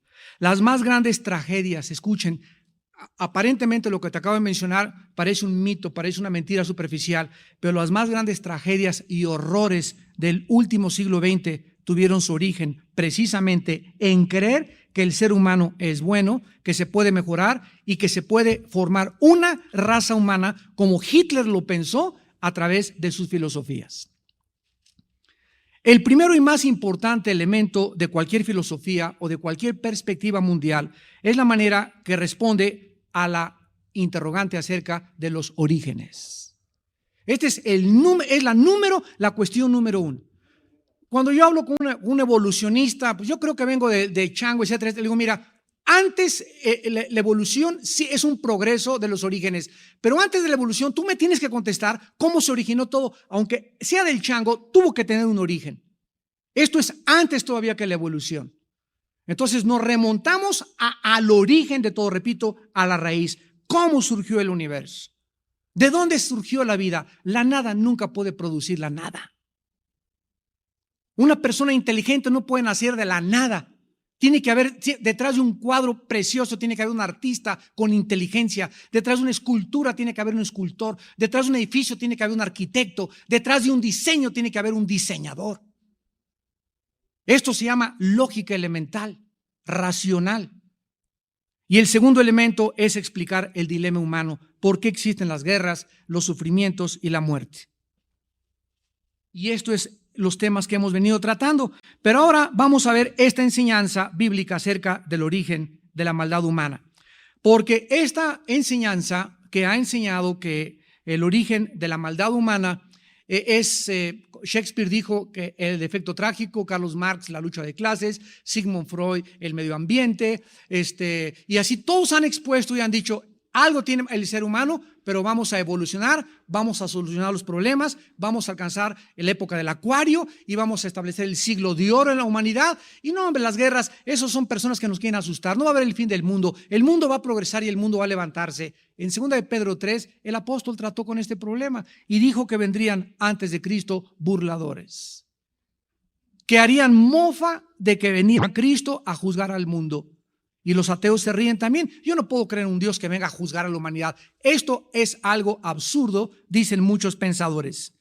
Sin embargo, si la causa es el desorden y el caos que vivimos no es el pecado, entonces, ¿de dónde vino todos los problemas del ser humano? ¿Por qué los infantes, los niños desde pequeños no se les enseña a portarse mal? Se les enseña a portarse bien, porque el mal lo traemos de naturaleza. ¿Cuál de estas dos perspectivas es la que tú vas a aceptar? ¿La que el mundo te enseña o la que la Biblia nos quiere mostrar?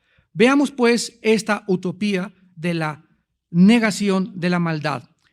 Esta utopía o esta enseñanza nos quiere representar al mundo probado que es absolutamente desde su perspectiva que el ser humano es el Dios del ser humano y el ser humano va a solucionar los problemas del mundo. Esta filosofía se llama humanismo.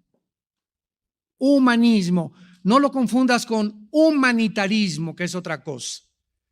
Humanismo es la filosofía que enseña que el hombre es la cabeza del hombre o el hombre es el principio el hombre creó todas las cosas. Ese es el humanismo. Pero fíjate nada más la raíz del problema. ¿Cuándo se niega la pecaminosidad humana, la consecuencia lógica de este mito lleva directamente a la dictadura y a la tiranía de las naciones?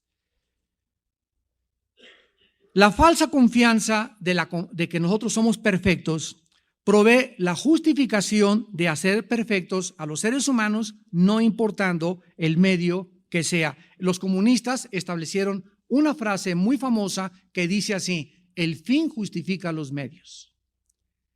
Y esta filosofía se introdujo al cristianismo. Y yo me he encontrado personas que me han dicho, Vamos a traer un grupo de rock y a Juan Gabriel y vamos a después a darles el mensaje de Jesucristo. ¿Qué acaso Dios no quiere que se reúnan los jóvenes? Pues vamos a reunirlos con el pretexto de un grupo de rock o de un cantante de Hollywood famoso y después les damos el mensaje de Jesucristo. ¿Y saben con qué filosofía lo dicen? Se le llama estrategia. Hace poco tuve yo el privilegio de desayunar con el director internacional de la cadena de televisión más grande que hay en el mundo. Y estábamos en un hotel de Reforma tomando pues el desayuno de los alimentos y una persona sugirió que introdujéramos a los programas de enlace y a los programas de la televisión cristiana curas católicos para, como una estrategia, ganarlos para Cristo. Y entonces inmediatamente recordé cómo ha permeado esta filosofía comunista la iglesia cristiana y las ideas de muchas personas que nos decimos cristianas. El fin justifica los medios. Y le dije, ¿sabe una cosa? Les voy a citar a George Mueller, el hombre más grande del siglo XVIII en Inglaterra, que sostuvo a 2000 huérfanos a través de la oración. George Mueller escribió en sus memorias. Por eso es tan bueno leer las biografías de los grandes hombres de Dios. George Mueller escribió, la obra de Dios, escríbelo, hecha a la manera de Dios, tiene la bendición de Dios.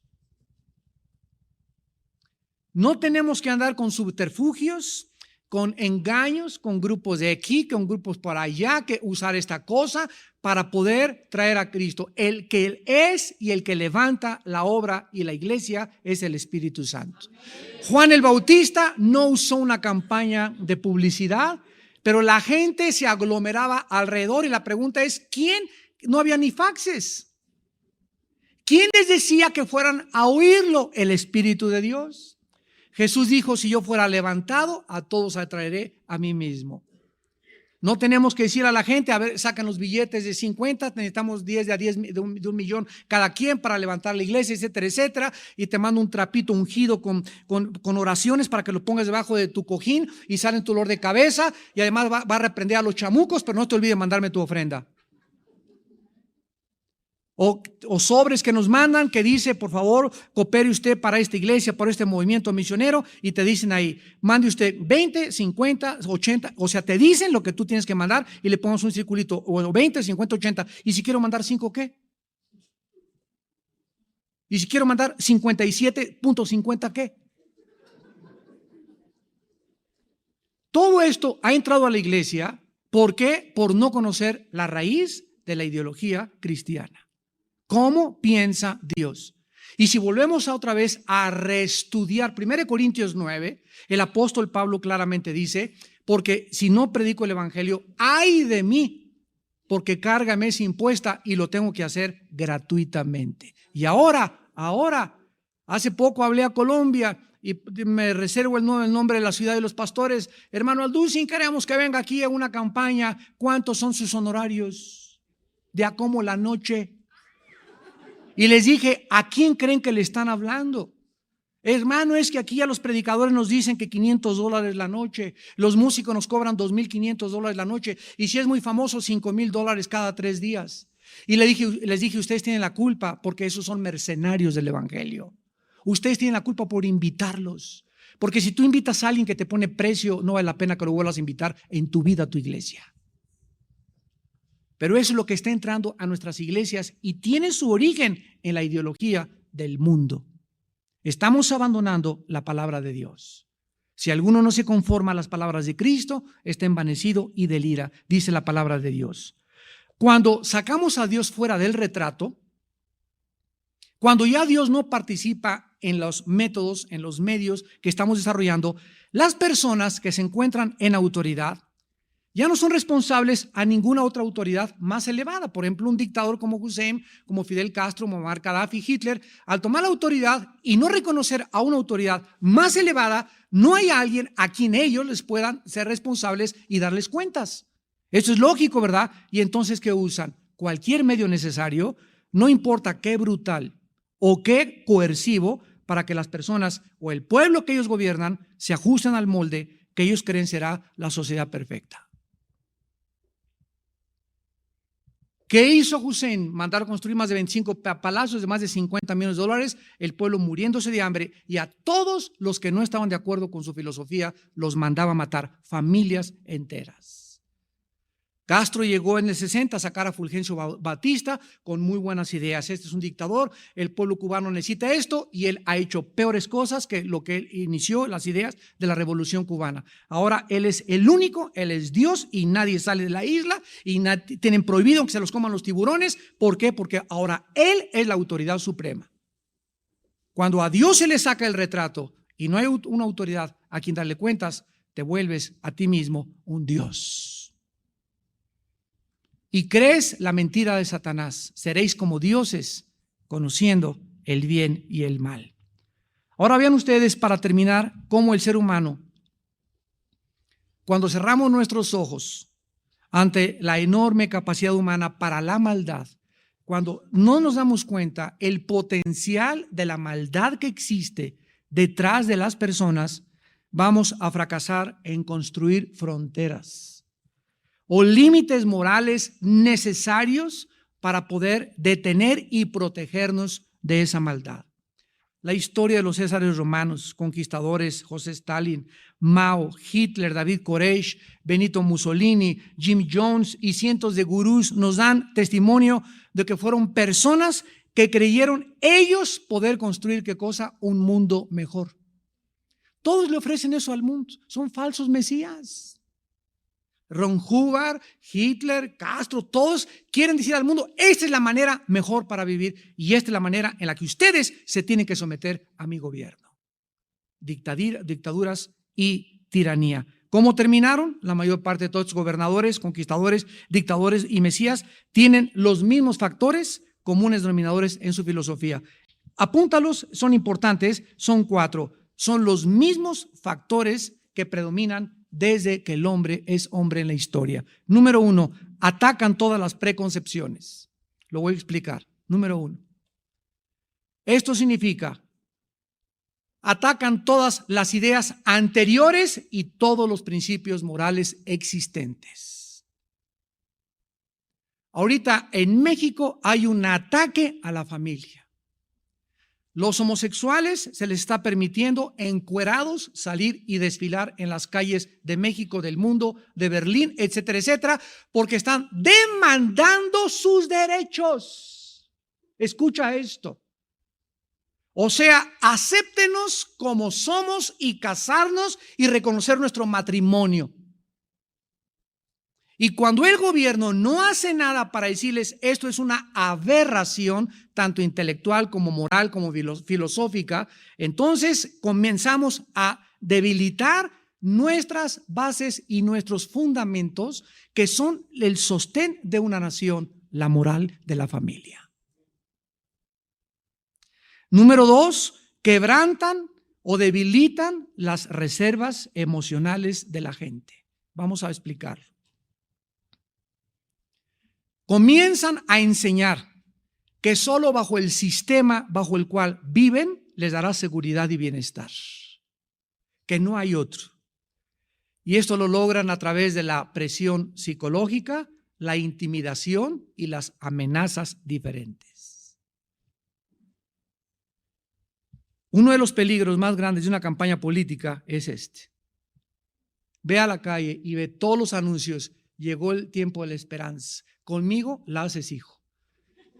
Yo soy el papucho de papuchos, Juan Camaney, este es el libertador. Y por todos lados vemos personas que le ofrecen, o sea, en otras palabras, tú vota por mí y déjame decirte, se arregla todo.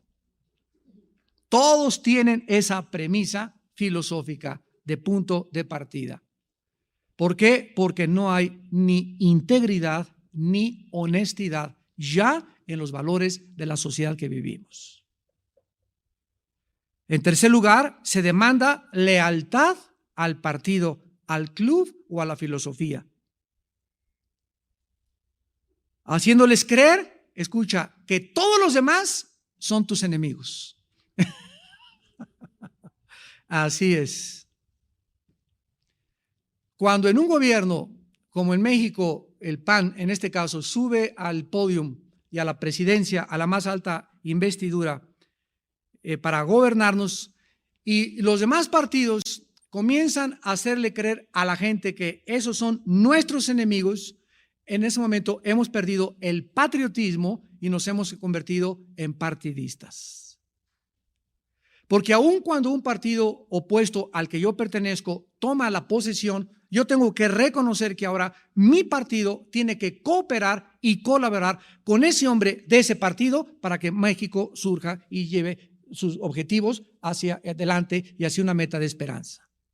Pero si vamos a ponerle piedras y piedras porque no es de mi partido, pierdo el patriotismo y me vuelvo partidista. Pierdo mi integridad como político.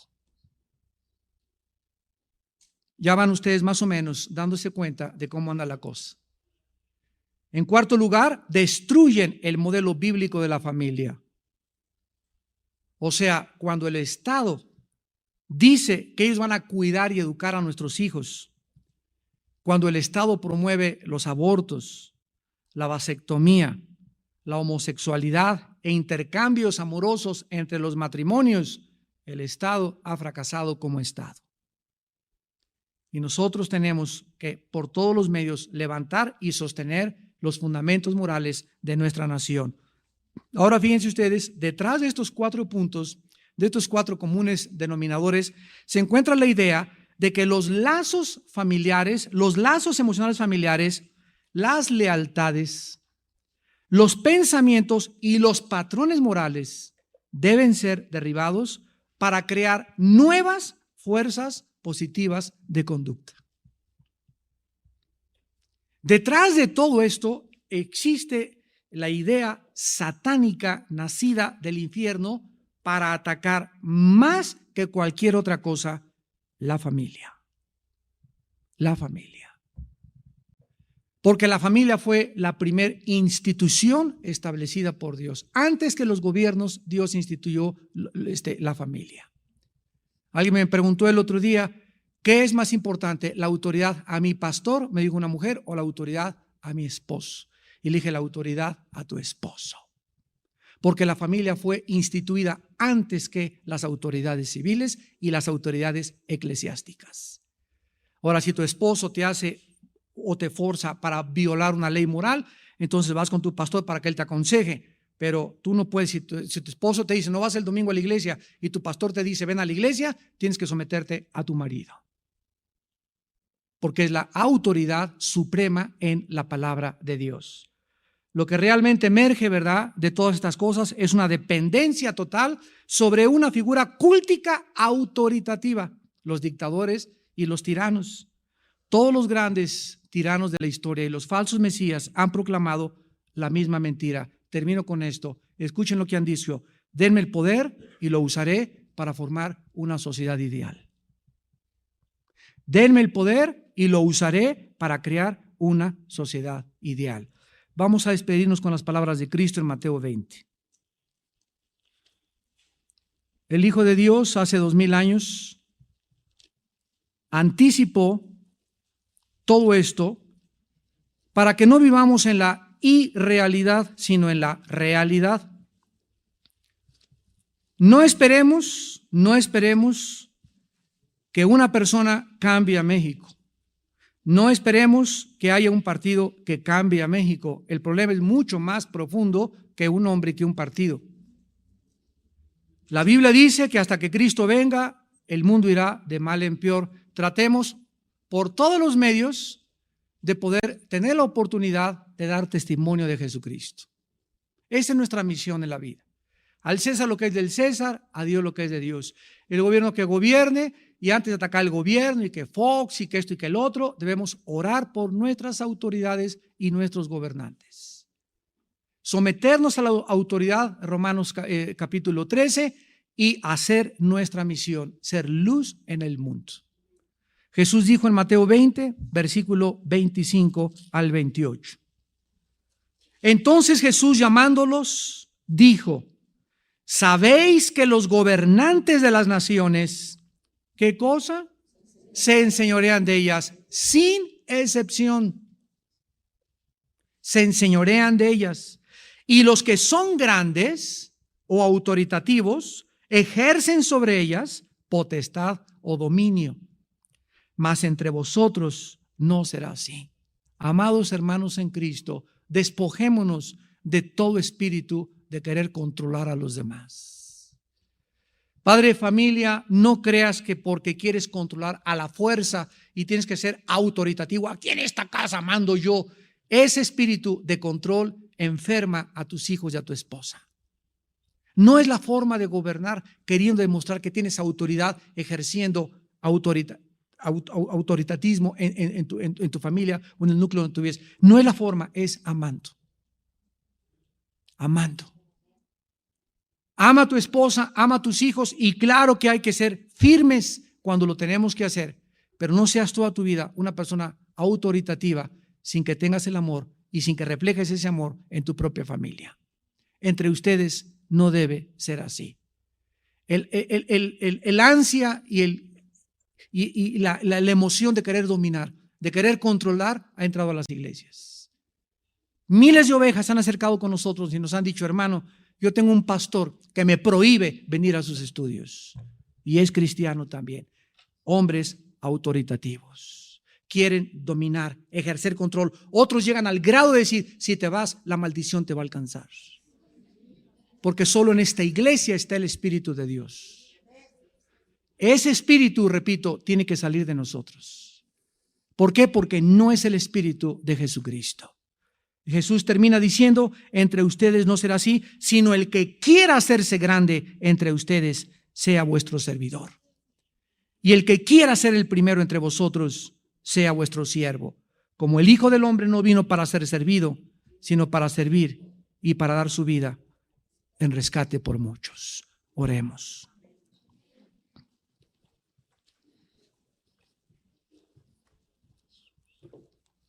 Padre Santo, te damos las gracias por tu palabra, porque solo en ella encontramos la luz y la sabiduría para vivir y poder percibir el mundo a nuestro alrededor desde tu perspectiva. Oh Dios, gracias por alertarnos, advertirnos que vivimos rodeados de millones de ideologías, de ideas, de libros, de comentarios, de opiniones, de escritores, de artistas, de políticos. Y nos has dado un mensaje para todos ellos: arrepiéntanse. La palabra arrepentirse significa cambiar tu manera de pensar. Reconocer que tus pensamientos no se ajustan ni se conforman a los pensamientos de Dios. Y la única forma de cambiar nuestra manera de pensar es reconocer que nuestras ideas estaban equivocadas.